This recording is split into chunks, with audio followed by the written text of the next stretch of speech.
Hello.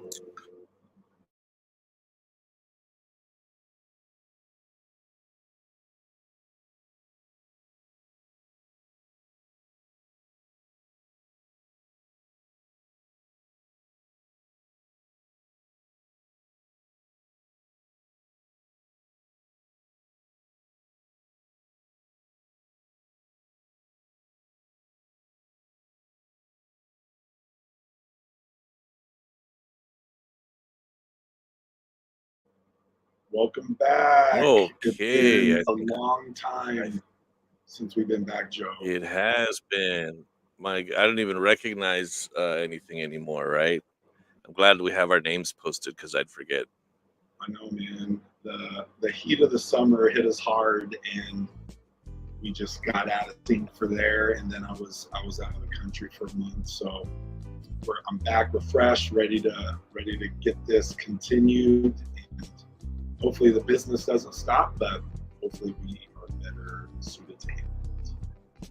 Yeah, absolutely. Um, Shout out. yes. What's up, Tom? Welcome. I know we usually do this on Thursdays, but we just needed to get another one on the belt, dust off the cobwebs, so we can get back into our normal routine. I think Joe froze. He looks very interested right now. I'll let him hop back on, and we have some cool, exciting things to share. Every time I go on vacation, it's always fun to get away from everything, but I just love going to vintage stores, going just to shopping malls and centers in Europe, just because they always have fun new items that are different than we find here in the US. So I always try to document as much as I can.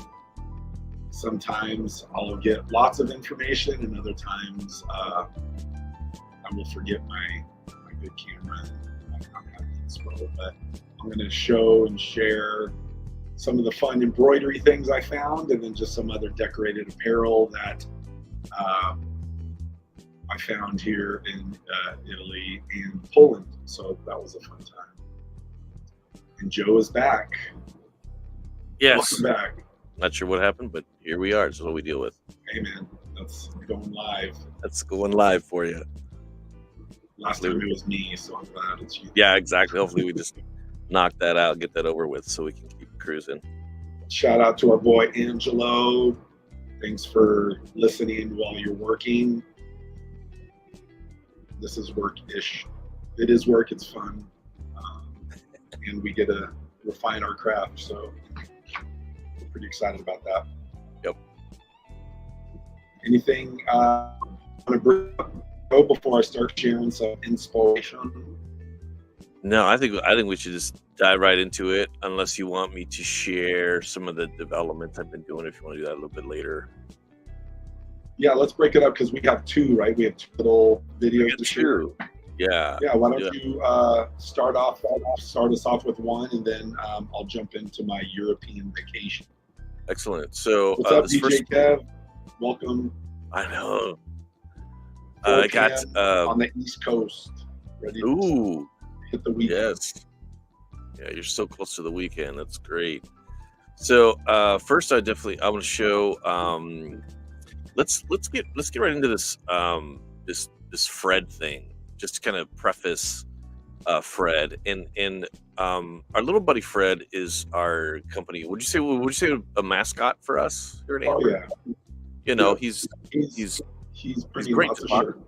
Yeah, he's a great listener too. If you just want to get something off your chest. And Fred the dog is a dog. I'm sorry. Well, he's half ape, half bulldog. Weird. Gotcha. These hybrids today, right? Crossbreeding, I should say. Yeah. And the brainchild of this particular technique is really I've never tried to do something as simple as laying down a piece of felt applique and then going back over the top of it like with just direct embroidery, and then after that embroidery, actually lay down a piece of 3D foam and then go ahead and embroider that down and to give some accents. In this case, it was just around the outside border. I had thought about trying to do some pieces on the inside, but we were kind of pressed for time to get this sample ready for this particular show. So one thing I want to point out too, just because I would love to be the StreamYard doesn't let me talk over the video like in real time, but what you'll notice too is that the first sample I didn't have royal blue 3D puff foam or puff foam when I did this, so I just did it in black because a lot of times you can kind of get away with it, and so I'm going to show pictures of that, and then I'm going to show images of actually when you do it right with blue, and then of course you take your heat gun and go around it and it just shrinks all those little sprouts to go back into it. So anyway, without further ado, here's our little sorry, go ahead. No, I was just going to preface for those that aren't embroidery gurus or work in a shop, they might not even know that 3D puff has different colors of foam depending on the thread color and the application. So you'll see the difference, but if sometimes your 3D embroidery doesn't look great, or if your vendor isn't necessarily offering up all these colors, just know that it's possible to get multiple colors to make it look better and cleaner after the finishing of the embroidery. Because sometimes I'm sure you've seen a bunch of the foam sticking out. It happens sometimes, but if the color is close to the thread, it's a lot easier to hide any imperfections in the stitches. So you'll see examples, and just know that for future reference that there are multiple colors that you can request. Some might need to be special ordered, but always know that when you're designing and outsourcing, any embroidery. Yeah, that's a really good point. There's in this case, I'm using royal for a royal thread, but there's times where you may have a California blue or something a little bit more Carolina-ish, and you end up kind of using royal anyway, unless you could find specifically a 3mm foam that's close. But it's tough because foam density has a lot to do with the success of the actual stitch. I don't get like crazy technical, but like we've had those projects where there's a peach color that you need, and we found it, but we only found it in like 1mm, down at the craft store. We stacked them and made it work. So you can make it work as well, but the closer you can have it to the actual final color, the closer it's going to be. And that's why I want to show you at the end of this video. Actually, I zoom in really close. You can see little black sprouts of foam sticking out, and then another version, the final version, which didn't have that. So it's kind of nice when you have the right thing to begin with. So without further ado, we'll let it roll here.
was grooving on that music.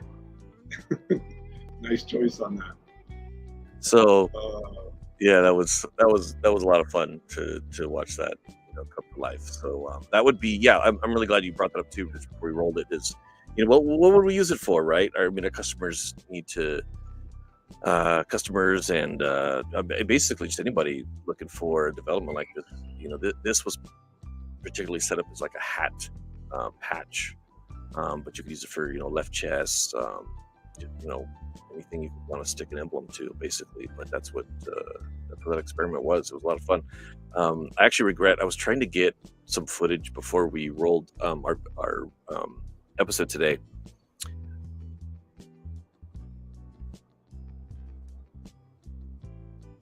what's up with A your tooth edge. I'd be very careful. Yeah, because the acrylic material that we used, the felt, is extremely heat sensitive. So you really have to kind of like bend the fabric over and like shield the heat from the felt in order to get it on the edges. But as soon as you hit the edge of that thread, you can see those sprouts just like shrink and just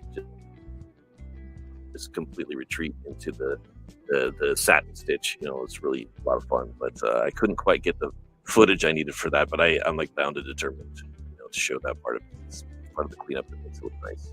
I mean, what a game changer, dude! Having an embroidery machine and laser in house. Like, I mean, Yeah. instead of just theorizing on what we're creating, Right. like you can hit it right then we Yeah. can adjust and figure out. I mean, I feel like that's something that a lot of companies should have, even just a one head only for sample and experimentation. Obviously, someone that knows how to run it, but being able to do that as a more of a design agency, man, that's a game changer for being able to execute on our ideas quickly.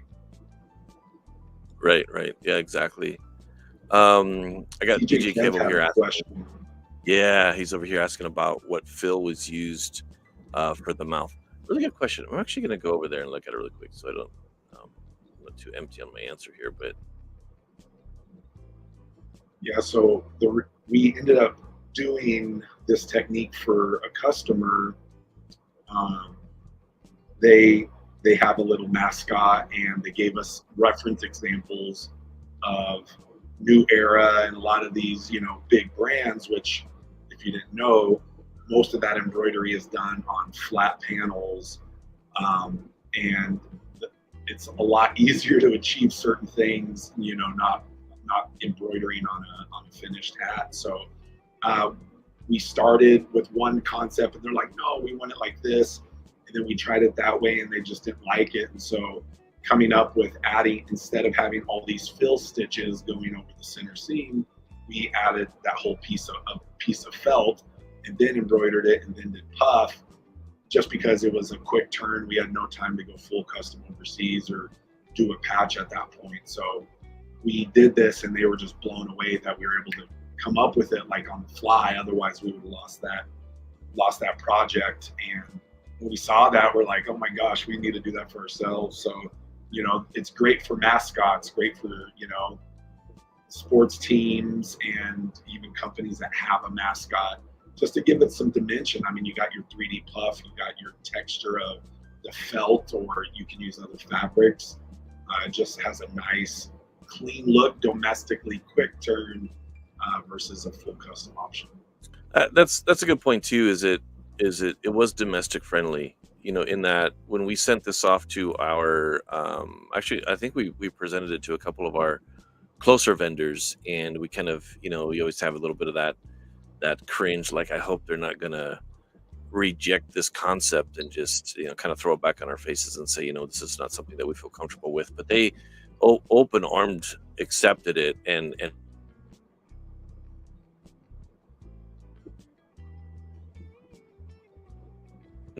we're partners for a reason, and it was great. It really was an awesome experience. Man, your fiber internet is pooping out a little bit. Yeah, it is. It's been like this like all week. It's all monsoons coming through. Yep. Yeah, so nice video, Joe. That was quick when you whipped up. So it came out great. And I know Angelo probably wants a hat with Fred on it. Yep. So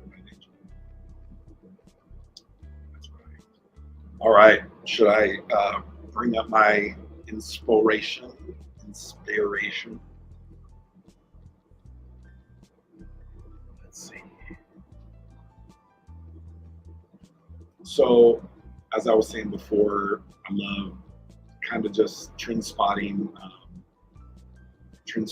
in Europe. It's just a different vibe. There's what's kind of funny is that in the past, I've always seen vintage 2000s or vintage now, but 2000 Abercrombie, Hollister, a lot of the Euro people like that applique, that sporty arched lettering, with a touch of vintage. And I usually see a lot of that, but this time around, I was specifically looking for certain pieces, but I was kind of let down because there was a lot of minimalistic, decoration, which I know that is popular in certain areas, but I was hoping I would get more ideas. But I did find a couple amazing stores, one in Lucca, Italy, and one in Warsaw, Poland. And their whole aesthetic is basically Japanese Americana. So I know we've talked about that aesthetic a little bit, but the Japanese have done an amazing job of curating and preserving American heritage, workwear, military, prep ivy, and it's just awesome how America was the influence, but then Japan took and run with it, and then other countries are kind of going back, following Japan, but still, appreciating the heritage of America, American workwear, denim, overall. So I'm gonna share a handful of just pieces that in retailers. We'll talk about that as I go on. The merchandising of these two stores were awesome, and again, it's not for every aesthetic, but this is really what I gravitate towards. And I ended up spending probably way too much money on some of these items because selvage denim is not cheap. They like to charge a premium for that. But the store is really cool. They have vintage mixed in with some of their cool signs, and then a lot of the merchandise is new, but they had vintage pieces on display. You couldn't buy them, but it just created a whole vibe in this store. So I'm just going to share some of it, I took as much of the embroidery. I love screen print and embroidery, but since this is mainly a thread show, I just pulled out some of the pieces that I really, liked and just took because there were so many pictures. I can't show them all.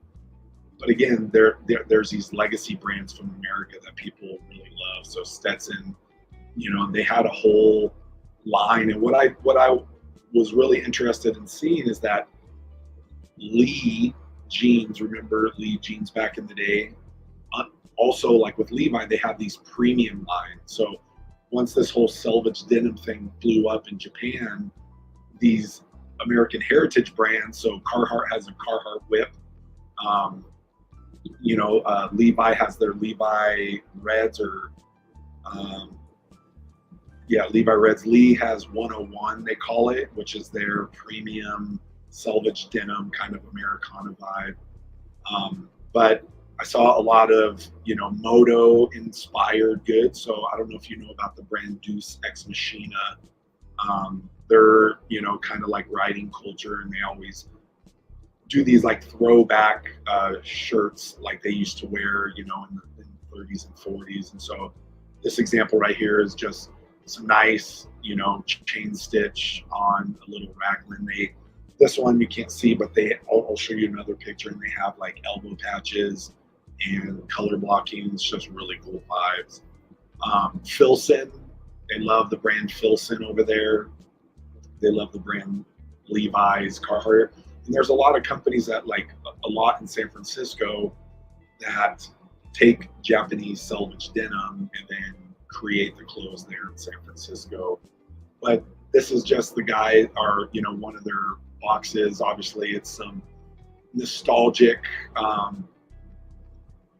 pieces from the past mixed with things that they're actually selling in the store.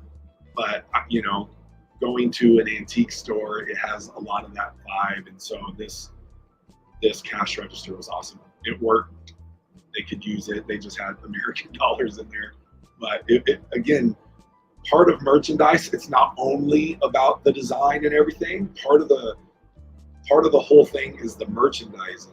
A lot of times merchandising can cover up some of that other stuff, depending on the quality and the aesthetic. But just having a vibe when someone's buying is really important. That's why I get so upset, like with the band world, because they've been setting up their merchandise the same way for 30 plus years. It looks like a little yard sale, clip the shirts, clip the hats, throw handwritten price tags, and everyone is so like grumbly about it. Oh, it works, or you have to tear down and every day, and it's like that's just an excuse not to innovate. There's no reason why you can't take that stage show with the nice lights and sound that you're paying a lot of money to go see and bring it into the merchandise and make it fit the vibe of the whole concert. So that's a podcast for another time, but I love just the way they merchandise. And one thing I really learned from all this is that, this is a nice, just old corduroy jacket, it's direct embroidery, really nice piece. I wanted to buy it. So you can see Deuce.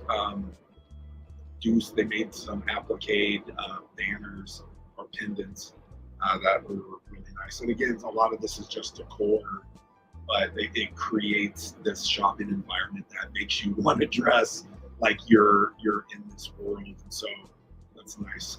Some nice felt. Same there. And then even just getting old antique boxes, and they put this Red Wing magazine in there. It was tucked away in the corner, but it was just, it looks like a part of the showroom floor. So anyways, I was pretty stoked with it. There's this brand called Chesapeake, and they basically do replications of vintage military and workwear. They have so many cool pieces, and I'll link some of that in the YouTube video after we're done, just so you can go find some inspiration. Carhartt whip, it's just a sticker on an old radio. Pretty cool, and I need to get that book. I thought I bought it, but I got some good ideas. This one's cool. I think it was a nylon jacket, and they have just military, just embroidery everywhere. It never goes out of style. So this is the front of the retail store. Cool piece, cool look. Like there was shops everywhere, and when I walked by, I saw the duck, and it was like, whoa, that pulled me in. And they're called Gigolo and Void. Gigolo and Void, I don't know. There must be a translation, but I'll link them as well. Go to their Facebook. Great inspiration for menswear and Americana. So this is the Chesapeake, replicating old army jackets. And let's see, that was some embroidery. So this is another store, the store in Poland, selling a lot of the same thing, type 1, type 2, type 3 denim jackets I've recently learned about. I need to do a whole video about some of that stuff, but the selvage denim, the pinstripes, the overalls, the Red Wing shoes. The Japanese have kind of like created this aesthetic from American workwear. So this is the shirt I was telling you about that I'm waiting for the mail from Europe. I had shipped it back, but the nice quilted elbow patches, the color blocking, little locker tag down there, and some lovely chain stitch embroidery. And then I'm always, looking through fashion magazines, just finding pieces of embroidery that I love. This is some chain stitch on just a bandana. But again, the merchandising, the one thing I thought was really cool, this store is a little different, but that other store I was showing you, they don't just have a rack for t-shirts. They don't have a rack for jeans. They don't have a rack for jackets. They basically,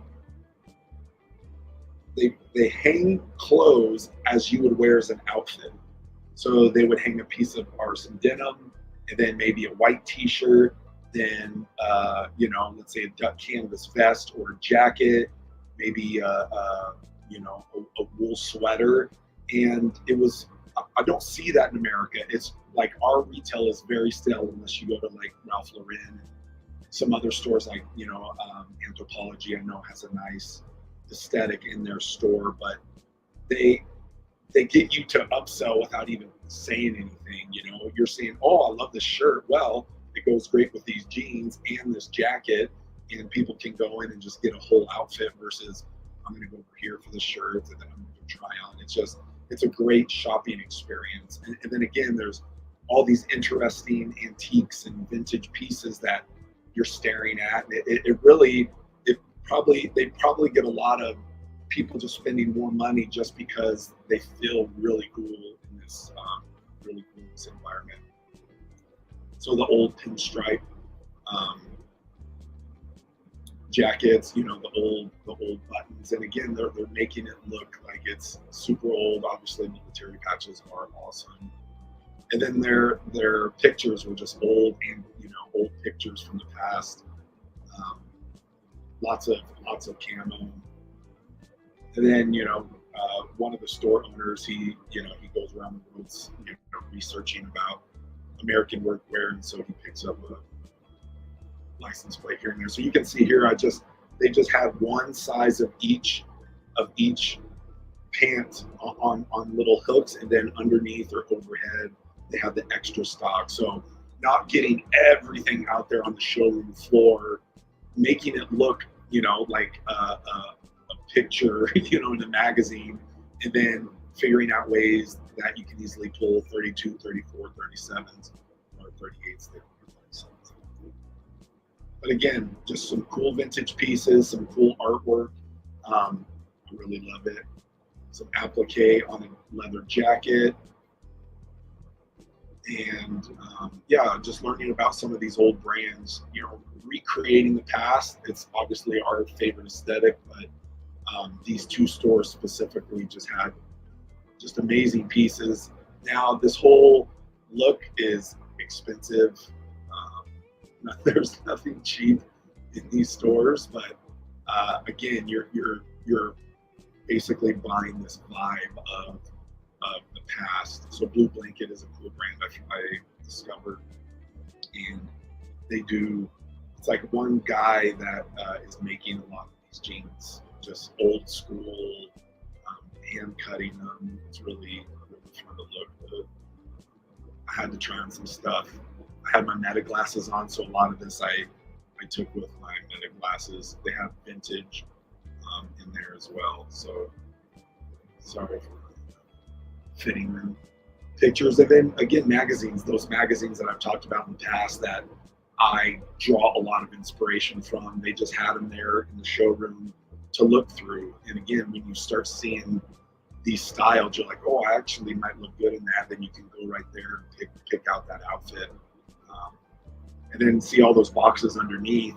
That's where they were just hiding, extra inventory. They're like old cartridge boxes for ammo. So American flag in Poland, man, I loved it. So yeah, that's the birth of the blues. That's a nice Levi shirt. It's not embroidery, but I dug it. And a lot of hand painted, a lot of raw kind of hand drawn stuff.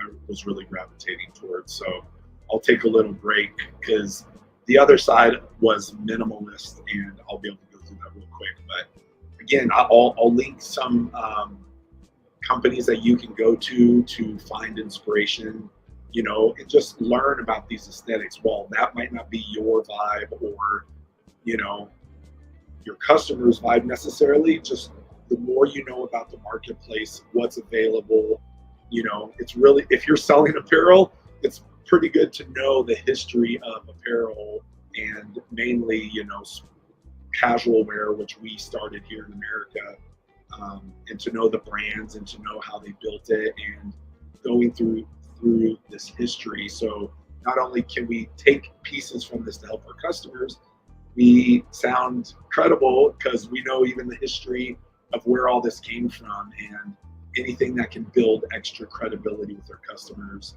I always recommend doing that. So there's so many more pieces that I'll have to make other videos of the Japanese Americana vibe, but this is just 2 stores that I found, and I was in heaven.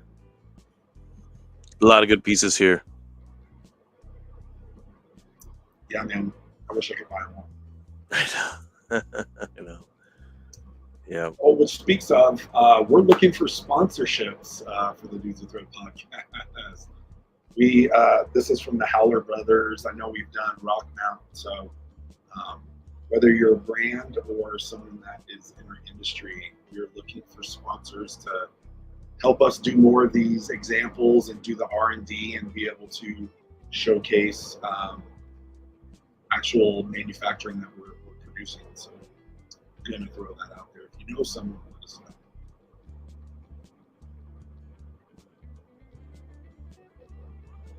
All right. Joe, how about you share our winners of our old Stitch Count Contessa? I know we haven't done this since like week 1 or week 2, but let's share the video of our winners. It's in the mail. Oh no, Joe went out. All right, well, while he's doing that, I guess I will just show you some of the other side, the minimalistics, kind of sporty looks that I saw in Europe, which I'm kind of over that aesthetic. Like I like some of these pieces, but you know, when you're paying $60 for like a t-shirt with just a little bit of silicone heat transfer, like I don't care what brand it is, I can't buy it. But it's cool to look at, and there's people out there that like that. So again, the more you know about what's out there, the more you can help your customer get what they want.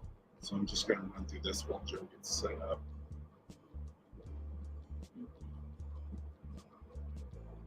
Let's try this.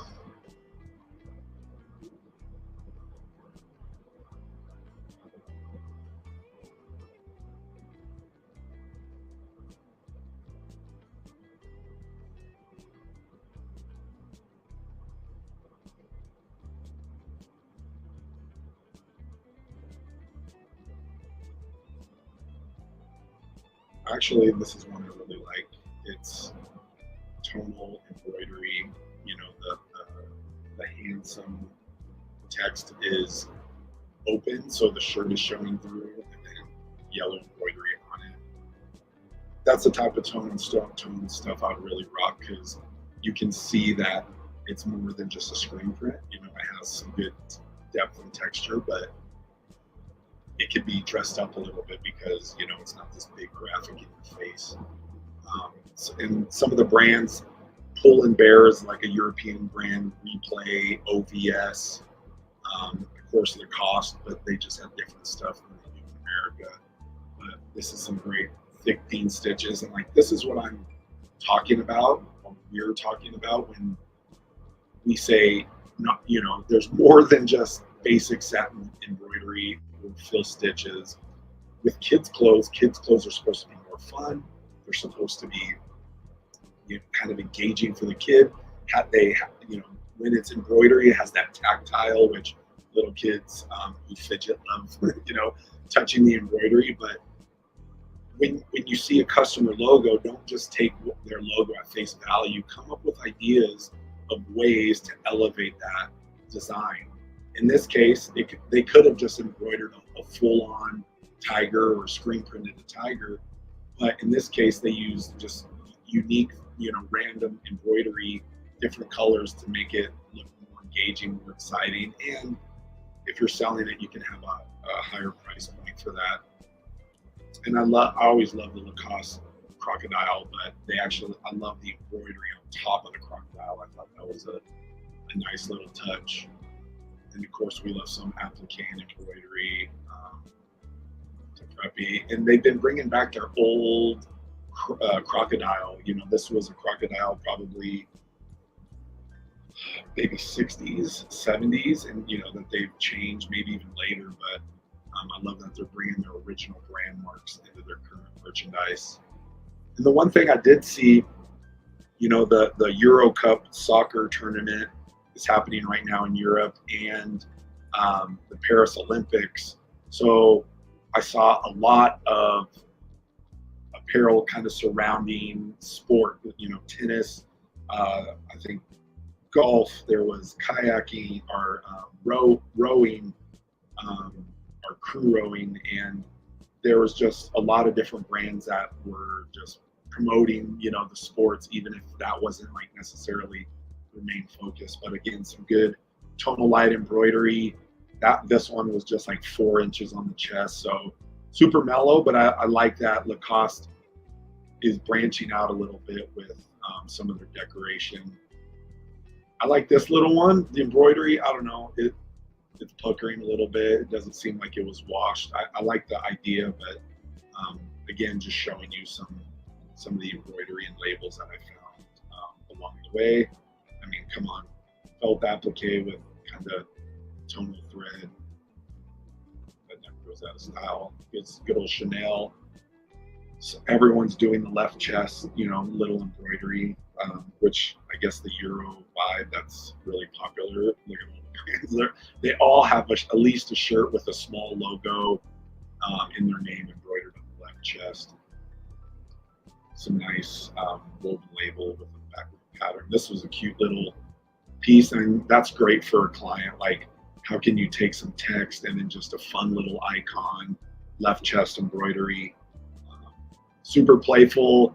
It just has more of a pop than, if they were just to embroider their logo. And then this one was sick. This is like multi layers. There's some denim, there's some stones. I think there's even screen print in there on the background, but it almost looks, and Joe Joe keeps getting kicked out, crazy. I don't know if you've ever seen on a vintage piece where if it did have applique and the shirt's faded, but the fabric stayed, and then when it comes off, it has kind of the original color of their shirt. They've replicated that look to say, we have some pieces of applique, but I'm pretty sure, let me see if I can zoom in there. Yeah, so that dark blue is actually screen printed, and then the applique goes over it, and they let it fray, and then they hit it with all these Man, that looks awesome. Stitches. So that's even given me ideas for some stuff we're working on. Again, to have multimedia, how can we make it look more authentic? And if your style is different, there's always ways to use decoration to get across your style. In this vintage style, I mean, this is just a great way, a single color screen print and then applique and stitches on top, but it looks like one of those garment dyed where, the letters have come off over the years. So that was my last piece for that, and it's pretty cool.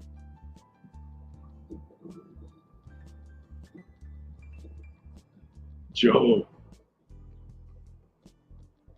for those of you that didn't watch last time, I had technical difficulties and no one could hear me the whole live, and now Joe's getting kicked out, crashing. So, and then I think that's all I have. If Joe can come back in, we have one more video to show you, but if not, we might have to cut it early. Is there anyone that has any questions or saw something cool, or I can bring up my screen if there's some brands that you've been digging? Feel free to jump in the comments and share any cool projects you're working on.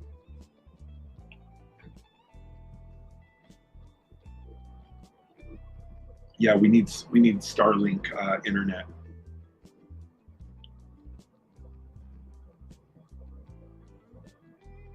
All right, I was gonna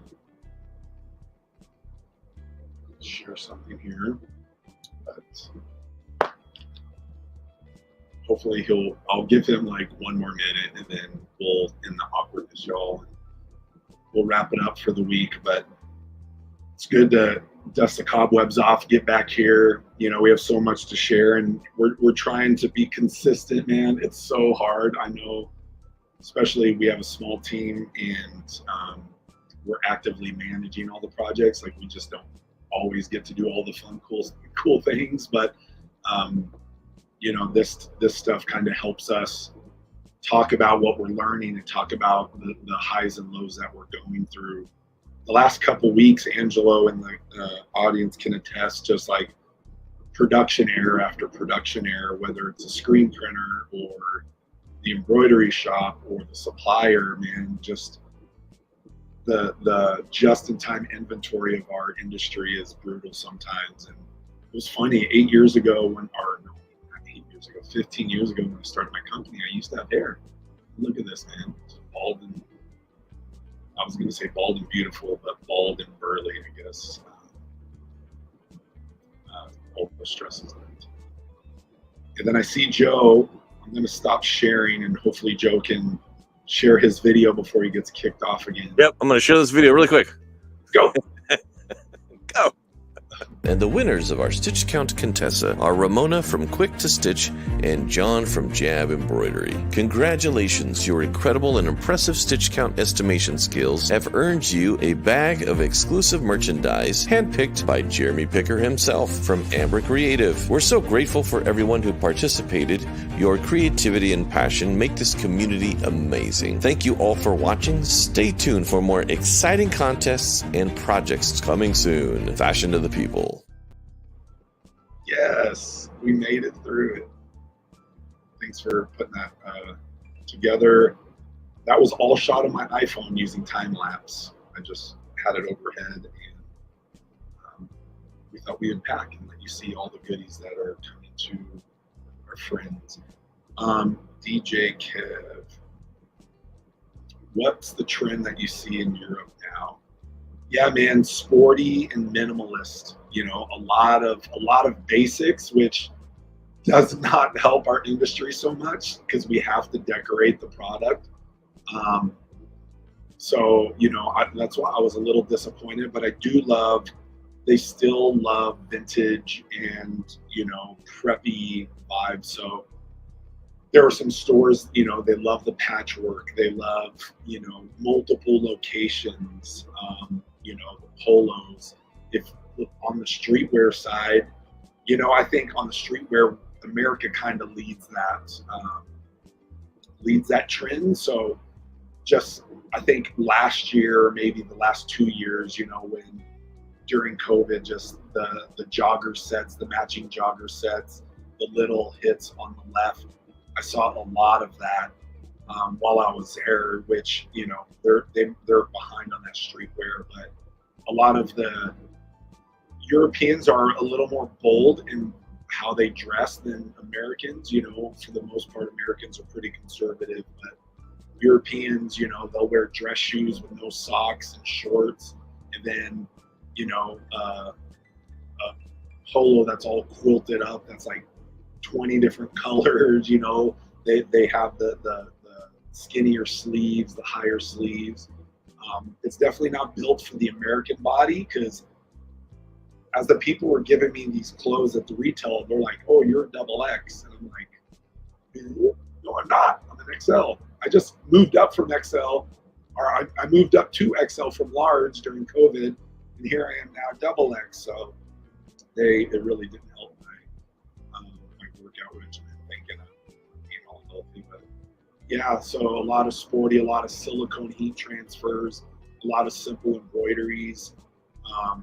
And the colors, just neutrals, natural beige off-white, that's kind of the same category, but camel and like just soft pastel colors. That was, I saw a lot, but this was my least favorite trip. We go every year, and this was my least favorite trip, other than discovering these Americana stores, of seeing European stuff. It just was not inspirational, because I've seen it, we've printed it, and we're ready to move on to more ornate, more decorated apparel. What was the fashion trend you noticed at the airport U.S. versus, well, U.S. It's just like a bunch of souvenir shops. There's some cool brands in the airports, but it's, it's that cheesy, you know, um, souvenir stuff. Now our boy Jimmy has a kiosk, and he has actually cool stuff in there, but all the cheap Airmark souvenir stores, we've seen it done 1,000 times. Now in the Europe airports, they have, did I read? Oh yeah, airport. They have all the big brands. So like in Munich, in Frankfurt, in Warsaw, I mean, you can't even go to a mall and see these type of stores. Tumi luggage, Louis Vuitton. There was, Lacoste, Tommy Hilfiger, all the fragrance companies. And I know a lot of it's duty free, but they had legit stores in the mall, not just. They did have some tourist merchandise, in the magazine shops, but for the most part, they actually use the airport as a mall, which I know some airports do in America, but at least Denver, there's not a ton of, oh, I'm gonna actually go shopping, and Denver would be the best place because there's so many layovers, there's so many overnight cancellations that they're there, they have money, they want to spend it, and they don't necessarily want to buy a boring screen printed, template art shirt of Colorado. There just needs to be more options. So Europe is, just as far as transportation and caring about the citizen, Europe blows America away in all of those categories. Like the architecture of everything, even the modern stuff, they just care how everything looks. They want to make it easy for the commuter, and I feel like America is just cold and cranky, and everyone's angry. They have playgrounds all over the airports in Europe because they know if there's layovers and there's kids, they're going to go crazy, and then everyone's going to be cranky. So they've really thought through a lot of that, and the retailing side is just brilliant. It's just a whole nother level that you would be blown away to see the difference between our airports and their airports. Good question, Andrew. All right. Well, I think Joe is ready for the weekend, or at least his internet is. Thanks for having us. 52 minutes. Nice. We got under an hour. We're super long-winded. So thanks for following along, all you beautiful people. We're going to try to keep this up every week moving forward. Again, I know we're only on our, well, we deleted the 7th episode because my tech was horrible the whole time.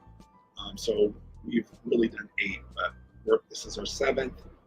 And yeah, we just need to get to 25, and then we can have like a milestone. But we would love to hear back, like, what are things that would be beneficial to you in your business, in your ideation, your creative development, that in future shows you want us to talk about. Because the technical side's great, but it's a lot of it is the customer interaction, helping the customer make the best product possible.